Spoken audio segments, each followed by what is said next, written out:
Retrouvez Faut pas rêver sur france3.fr.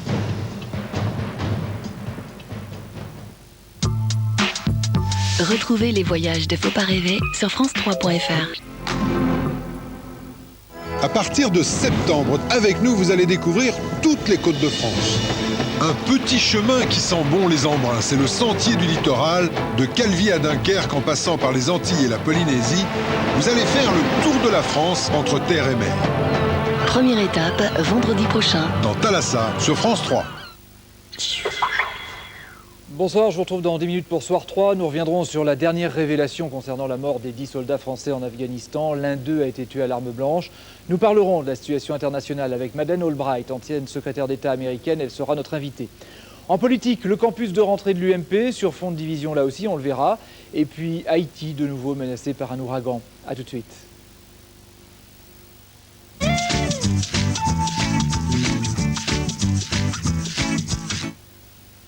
Et quel est votre budget?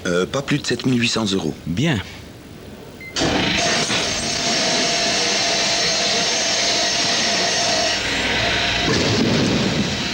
Sinon, pour 7 800 €, vous avez Dacia Sandero.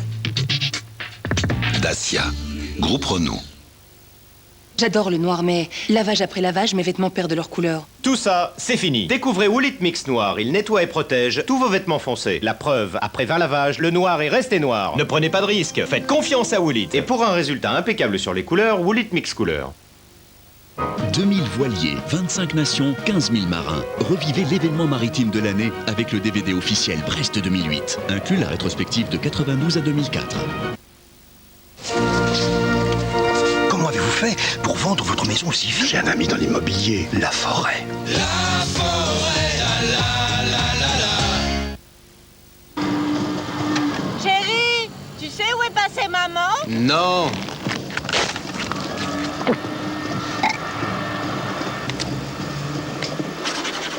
Millionnaire. 1 million pour voir plus grand. C'est pour qui? Chérie, tu sais où est passée maman? Non. Millionnaire. 1 million pour voir plus grand.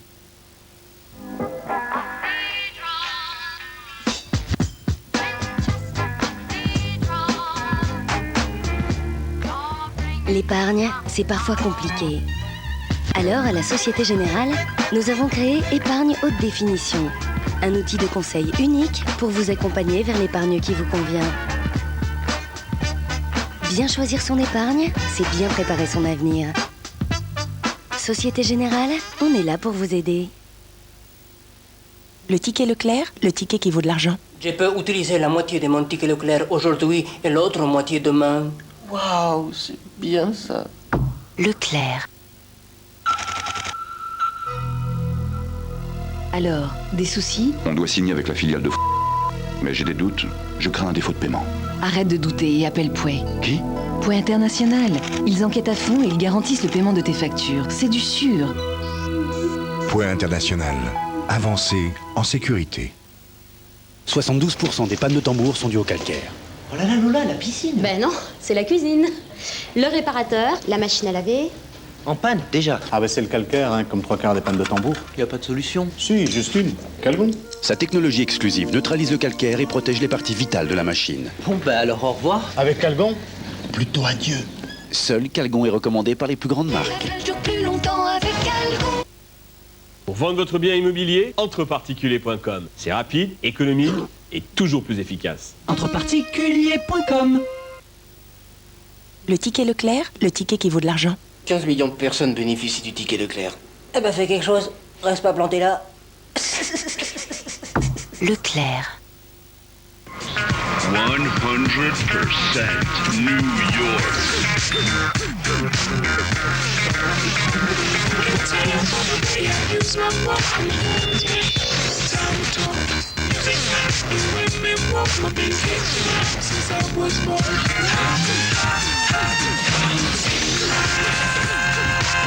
Nouvelle Citroën C4. Nouveau style, nouveau moteur, pour moins consommer et moins polluer. Que diriez-vous d'une épargne sans frais, sans risque et toujours disponible? Avec ING Direct, prenez de la hauteur. Le livret épargne orange, c'est 6% garanti jusqu'à fin janvier 2009. Appelez vite le 3220 et dites ING. ING Direct, créateur d'intérêt.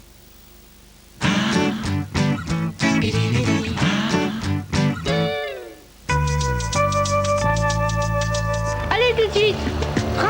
Venez mes petits voyous. Avec moins de 100 000 gorilles sur la planète, c'est sûr, il fallait agir pour sauvegarder l'espèce. On se calme. Il y a une chose, moi, qui me préoccupe, c'est évidemment l'intégration de Digit. Sur les traces de Diane Fossey, Pierre et Eliane ont créé un zoo étape pour la réinsertion des gorilles dans la jungle. Mais ne se serait-il pas fait piéger par Digit, une adorable femelle abandonnée par sa mère? Pas d'enfant, mais c'est tout comme avec un gorille dans la famille à 23h25 après soir 3.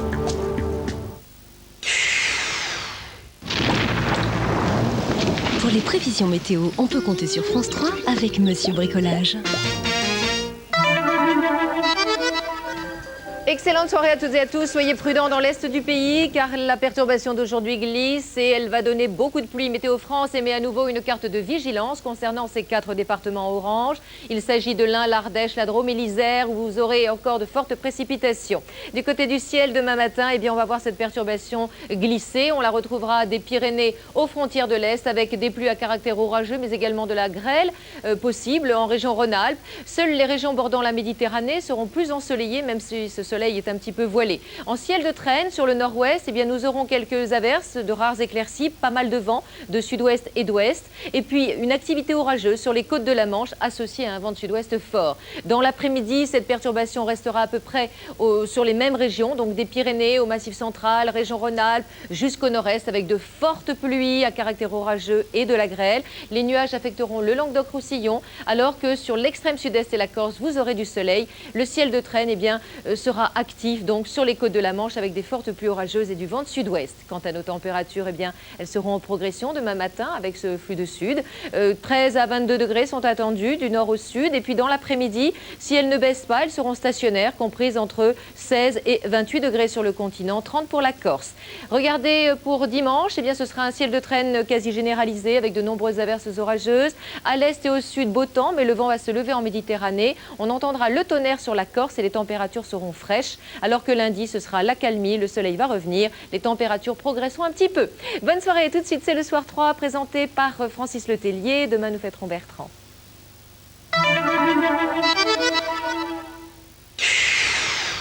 C'était les prévisions météo avec Monsieur Bricolage.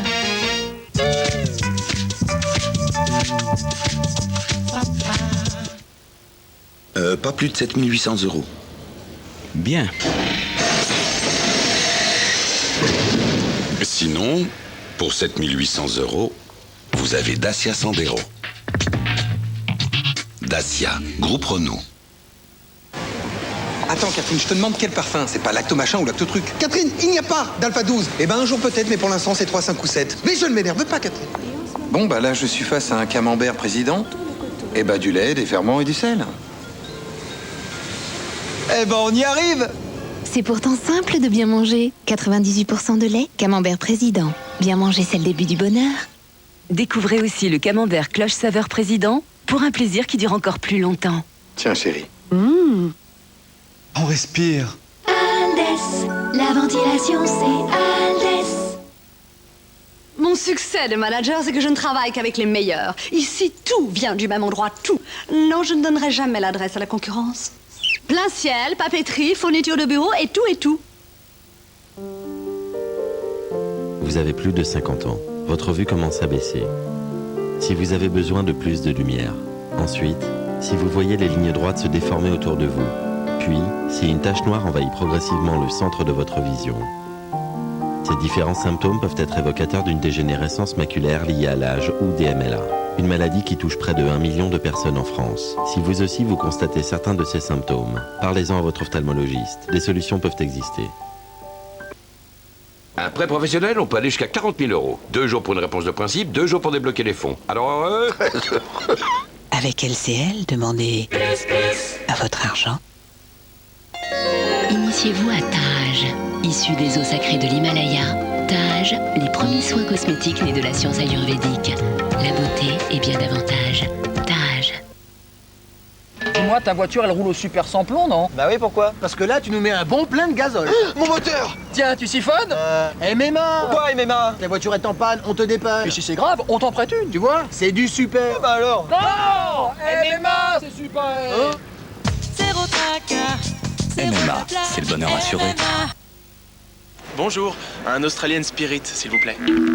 Avec les Mythics, McDonald's présente ses meilleurs burgers.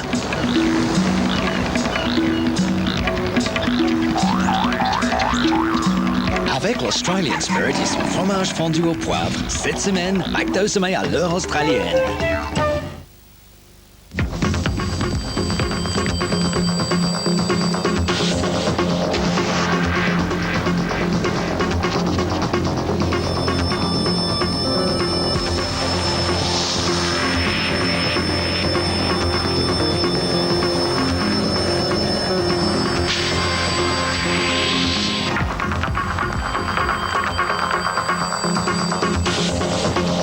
Nouvelle Passat CC, parfaite sur toute la ligne.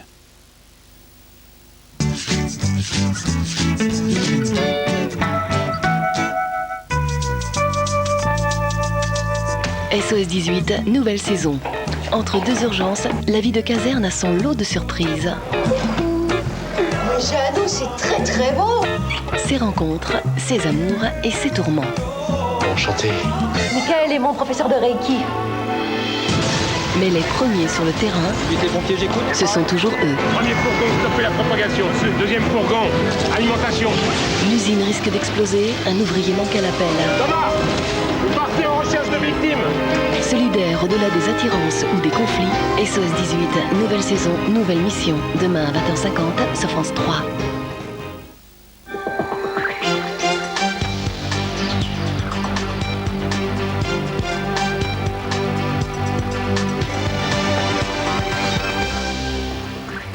Bonsoir, bienvenue dans Soir 3. L'un des 10 soldats français morts en Afghanistan le 18 août dernier a été tué à l'arme blanche. Une nouvelle révélation aujourd'hui. Le ministre de la Défense indique ne pas avoir voulu cacher la vérité, mais épargner les familles. L'Afghanistan, où la France est engagée, désormais aux côtés des États-Unis. Nous en parlerons avec notre invitée, l'ancienne secrétaire d'État américaine, Madeleine Albright. Après avoir été dévastée par Gustave et Anna, Haïti attend maintenant l'aide internationale pour secourir les dizaines de milliers de victimes des ouragans. Un autre ouragan, Ike, menace les Caraïbes. Voici la nouvelle carte grise, plus sécurisée. Elle sera disponible à partir du 1er janvier prochain, en même temps que la mise en place des nouvelles plaques d'immatriculation. Et puis avant la sortie prochaine de son album dans un mois, Paolo Conte offre 2 concerts salle Pleyel à Paris, ce soir et demain, entouré d'un orchestre symphonique et de son jazz band. 3 semaines après l'embuscade en Afghanistan dans laquelle 10 militaires français ont été tués par des talibans, les révélations se succèdent. Dès le début, le ministère de la Défense avait refusé de communiquer sur les circonstances précises de leur mort, avant finalement de confirmer les informations parues dans la presse au fur et à mesure. La dernière en date concerne la mort d'un soldat tué par arme blanche. Le commentaire de Pierre Babet. Avant et après cette cérémonie d'hommage aux Invalides, les plus hautes autorités de l'État ont proposé à chacune des familles de leur révéler toute la vérité sur la mort de leurs soldats. Révélation contrainte ce matin du ministre de la Défense, cette vérité n'était pas destinée à être rendue publique. J'allais dire, les détails morbides et sordides, c'est d'abord et avant tout, ça n'est pas des choses qu'on met sur la place publique, c'est ce que m'ont demandé les familles et c'est ce que je respecte.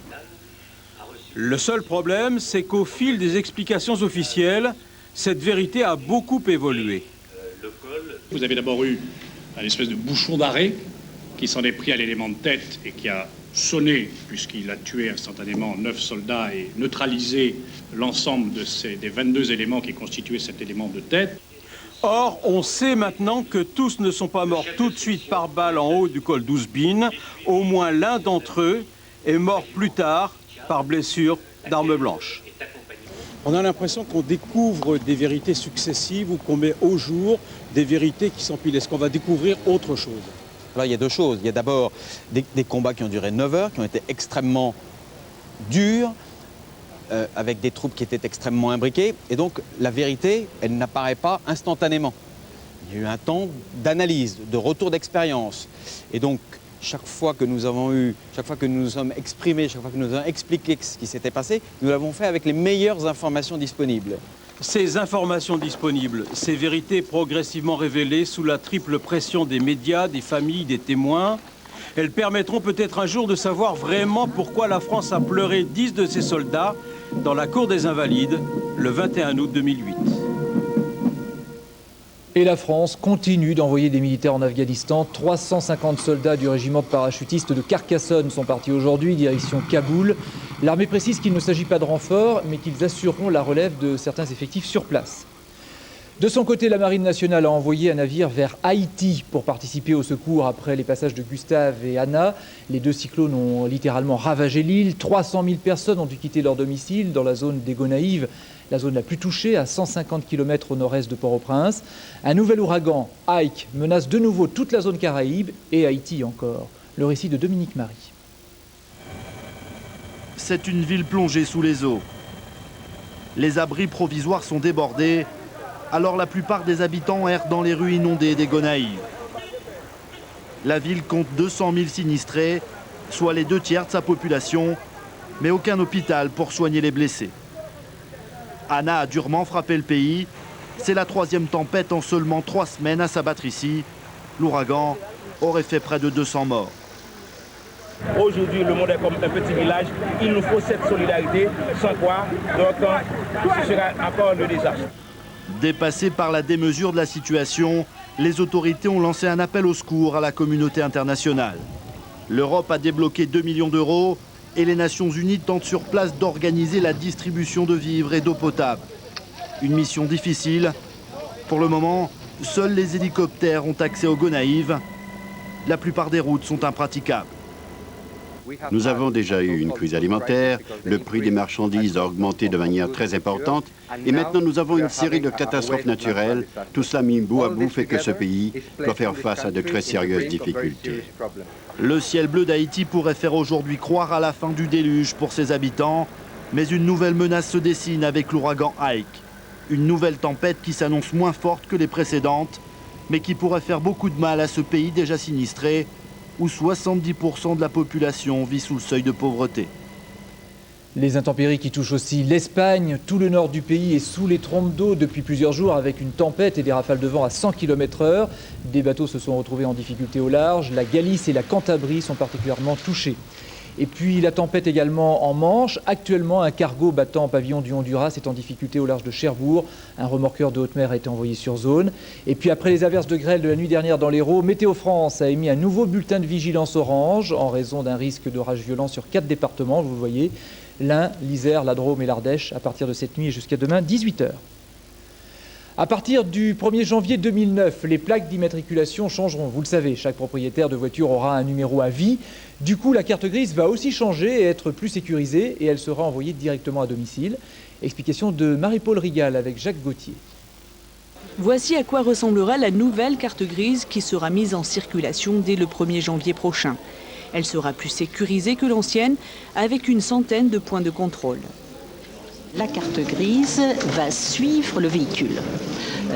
Et par conséquent, il n'y a pas besoin à chaque fois de réimmatriculer le véhicule. C'est une première simplification. La nouveauté, c'est que la carte grise pourra être établie dans n'importe quel département.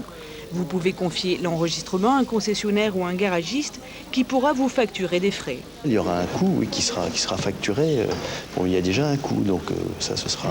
Je crois savoir que chaque marque, chaque concession, chaque professionnel fera sa politique commerciale aussi de ce qu'il demandera aux clients.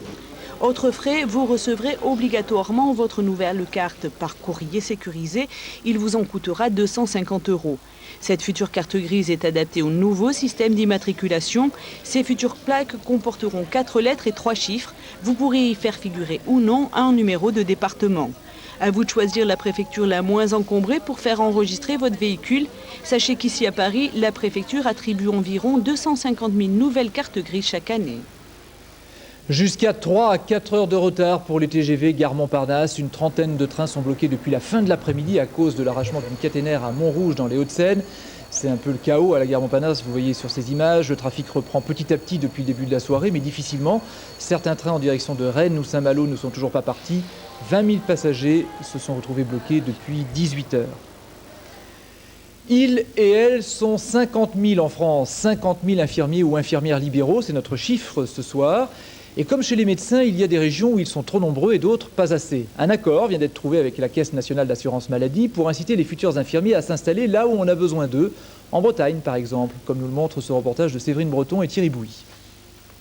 Toutes les 2 secondes, ce matin, les essuie-glaces venaient douloureusement rappeler à Patrice Raval pourquoi nombre de ses confrères sont installés au bord de la Méditerranée. Lui préfère Effignac, c'est un autre charme. Il y a des villages assez importants, avec 1500, 2000 habitants, où il n'y a pas d'infirmiers libéraux d'installer. Donc on a un secteur assez important, avec pas mal de kilomètres à effectuer tous les jours. Il n'empêche que sur la Côte d'Azur ou dans le Sud Finistère, on compte 6 fois plus d'infirmiers que dans d'autres zones. Et pour l'égalité des soins, cela commençait à poser problème. Un accord a été trouvé avec la CNAM pour améliorer la répartition démographique des infirmiers.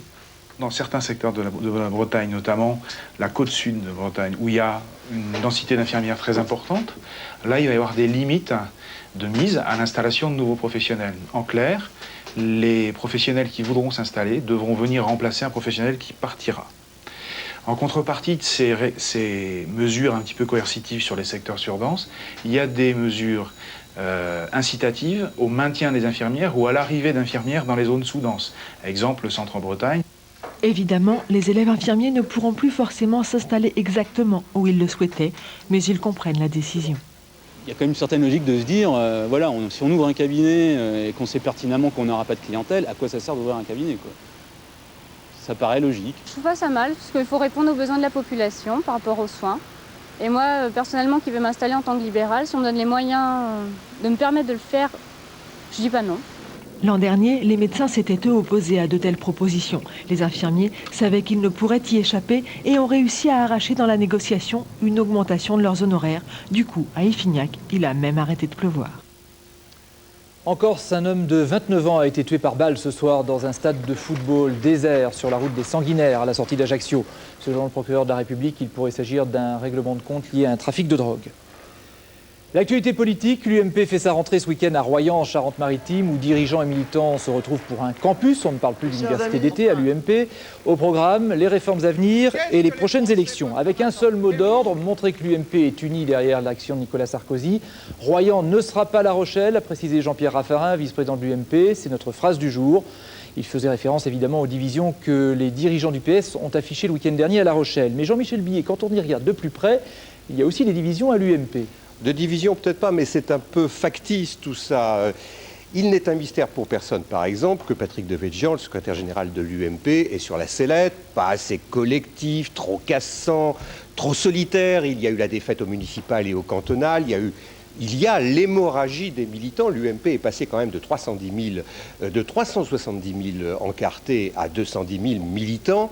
Xavier Bertrand, on le sait, et Brice Hortefeux, un proche du chef de l'État, sont sur les rangs. Mais je dirais qu'au-delà de cela, c'est la difficulté de diriger le parti de la majorité, surtout quand on succède à Nicolas Sarkozy, qui avait fait de l'UMP une vraie machine de guerre. Comment éviter d'en faire un parti godillot ? Être le porte-parole du gouvernement ou une véritable boîte à idées, je dirais qu'il faut pour le patron avoir à la fois de l'abnégation, de la proximité et de la distance. Patrick Devedjian n'était peut-être pas fait pour le job. Le chef de l'État a d'ailleurs reconnu à plusieurs reprises qu'il avait fait une erreur de casting. Dans l'immédiat, il lui maintient sa confiance, mais sans doute pas pour très longtemps. Alors on vient de voir des dissensions au sommet, mais aussi dans les étages. Alors il y a plein de choses. Il y a par exemple le financement du RSA, il y a la réforme de l'impôt sur la fortune, et puis généralement il y a la situation économique qui crée des frustrations, des critiques. Et puis il y a les élections qui arrivent. Alors il y a les élections sénatoriales avec la présidence du Sénat. L'an prochain, il y aura les régionales. Et puis dans 18 mois, l'année prochaine, il y a les européennes, et dans 18 mois, il y aura les régionales. Et alors par exemple, ça suscite des ambitions, des tensions, des rivalités en région Île-de-France. Il y a 3 ministres ministres qui sont sur les rangs, Roger Karoutchi, Yves Gégaud, Valérie Pécresse. Le combat est si féroce que Nicolas Sarkozy a dû s'en mêler pour calmer le jeu. À la différence du PS où ce sont les militants qui tranchent, à l'UMP c'est clair, c'est toujours Nicolas Sarkozy qui se met les mains dans le cambouis. Merci Jean-Michel pour cette analyse ce soir. Nicolas Sarkozy qui n'ira pas à l'université d'été de l'UMP cette année, il n'était pourtant pas bien loin aujourd'hui, il s'est rendu au chantier de l'Atlantique de Saint-Nazaire.